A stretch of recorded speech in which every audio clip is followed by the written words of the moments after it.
Am I the a-hole for calling my father-in-law a bastard after he pressured us into getting a paternity test?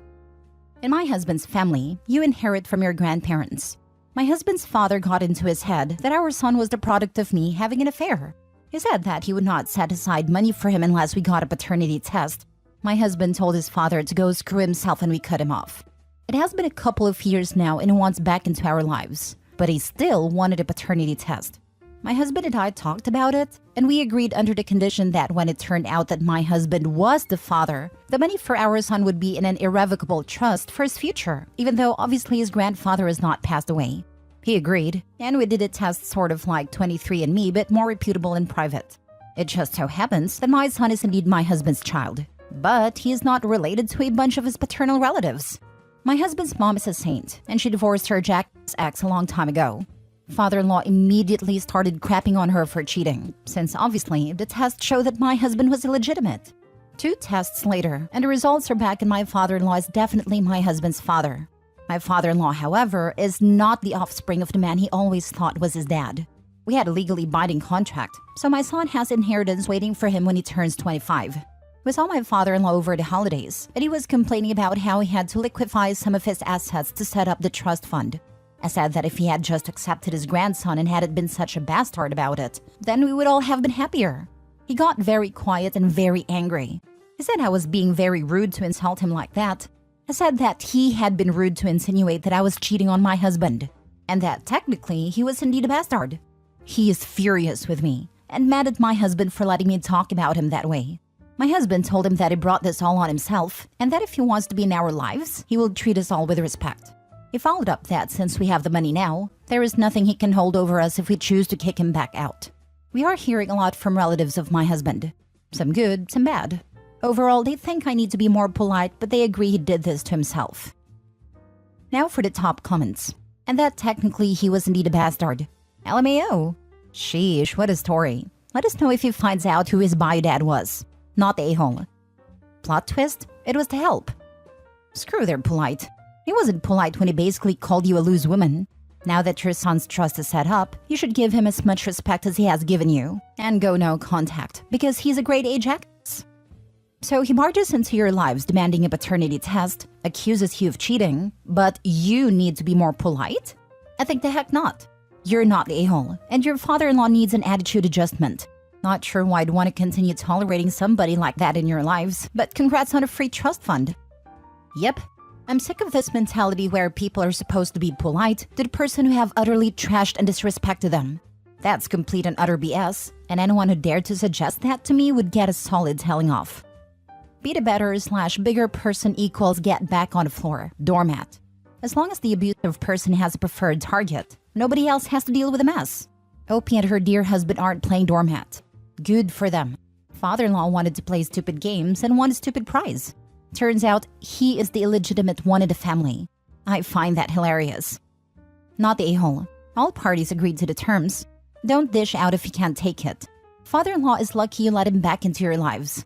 So as long as everyone is respectful, then there should be no further issues. Mean words? Yes. Warranted? Absolutely. Next story. My ex left me the majority of his estate amounting to $700,000, and his parents demand that I leave it to his wife and child. My ex and I were together for almost 20 years. We never got married because it never felt necessary and we were child-free. I had problems with birth control, so he chose vasectomy.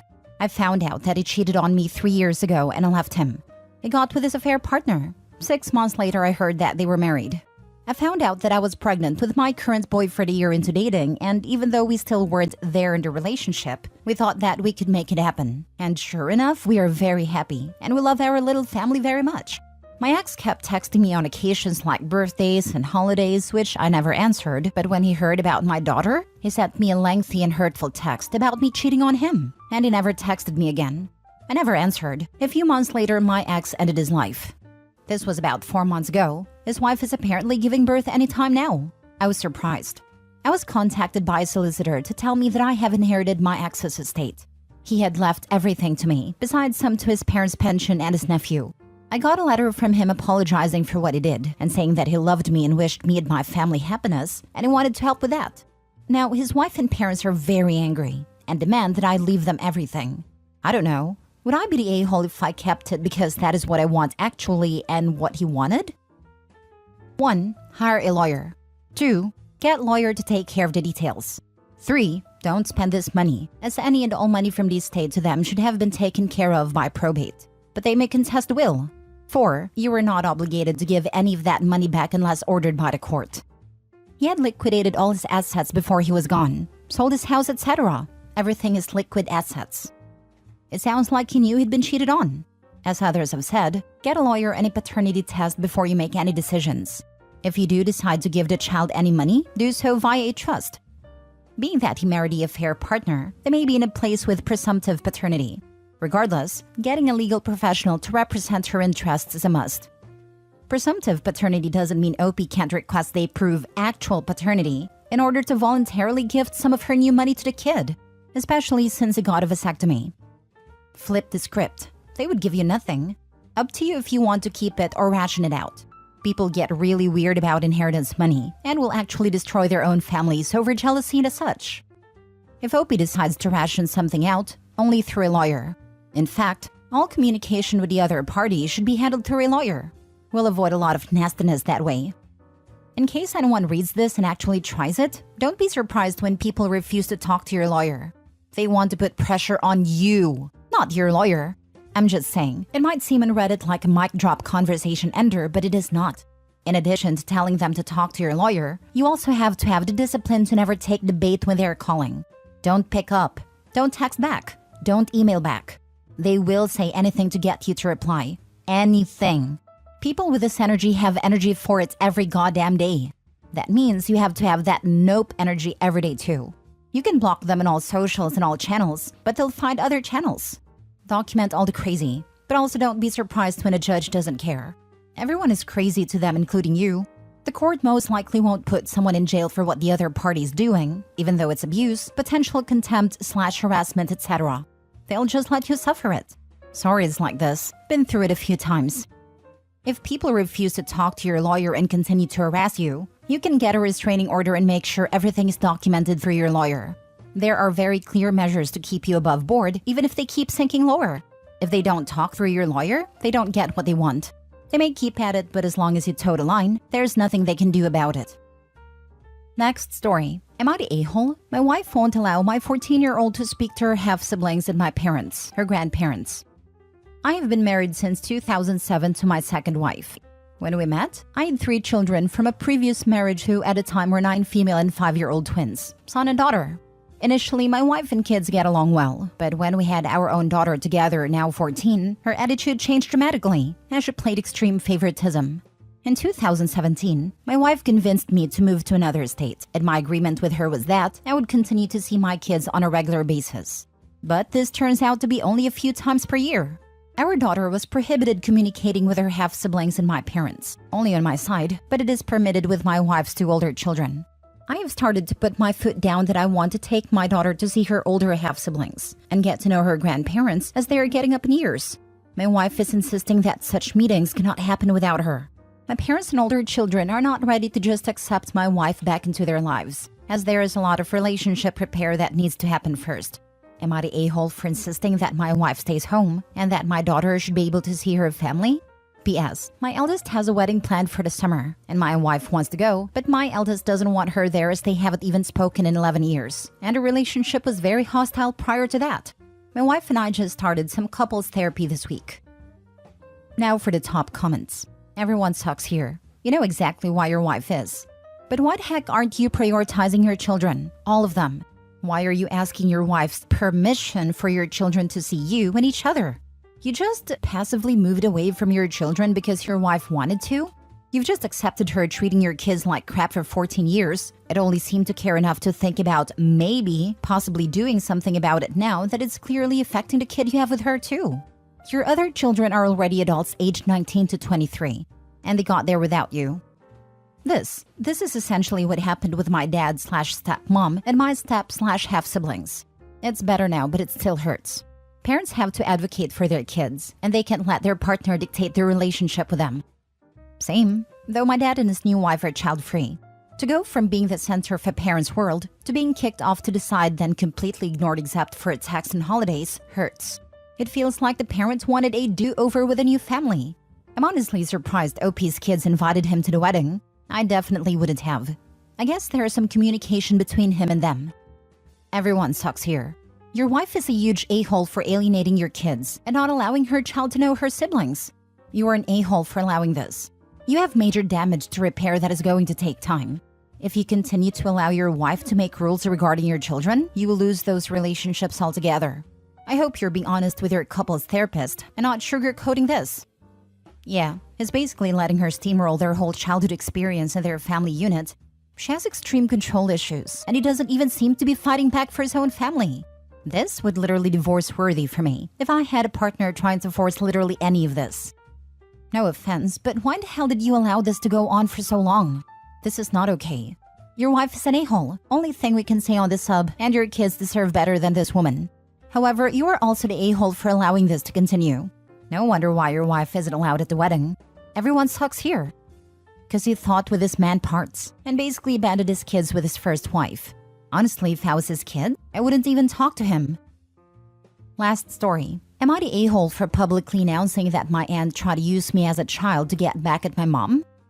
I-19 female looked just like my late maternal grandmother. She died when my mom was only a child, but she died leaving her husband and oldest daughter deeply traumatized by her behavior and her death. Her younger daughter, my aunt, was too young to remember her or anything about the life she gave her family. My grandmother did a lot of things that left their mark on the family, and my mom especially. To add to everything else, my mom is the one who found her mother at just 8 years old. So she has always carried that around with her. I only found out I looked just like her mother when I was 6, and my aunt told me I was just like her mommy, and she was showing me all these photos she had, and a childhood once really showed a resemblance. My aunt made a big point to tell me every single similarity we had. My mom never ever made me feel like I wasn't loved or like there was something wrong with me. The only reason I knew something was up was she wasn't able to hide the sadness in her eyes when she looked at me. I also did some snooping when I was little and heard her tell my dad about the struggle she had some days to see her mom's face in me. My aunt decided to use me to hurt my mom. When I was 12, she brought me to get my hair dyed behind my mom's back and pushed me to go blonde when I wanted pink hair. Turned out, my mom knew their mother is a blonde. I realized that when I saw my mom's eyes after seeing me with blonde hair. That was the point where I realized what my aunt was doing. There was other stuff before then, like she'd buy me clothes that were similar to what their mother would have worn. My aunt had a bunch of photos of her mother, so she knew the stuff she liked to wear. She gave me a nickname as a little girl and got me so into it I tried to use it with everyone. It was a nickname my grandmother was given by some people in her life. My mom really hated that name too. I heard her tell Dad later that night.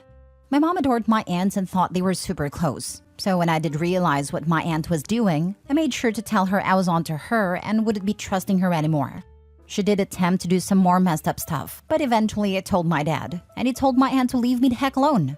We didn't see her for years during COVID or after, but then Grandpa's birthday happened just before New Year's, and she approached me and tried to manipulate me into doing the same stuff. Changed my hair and how I dress, etc.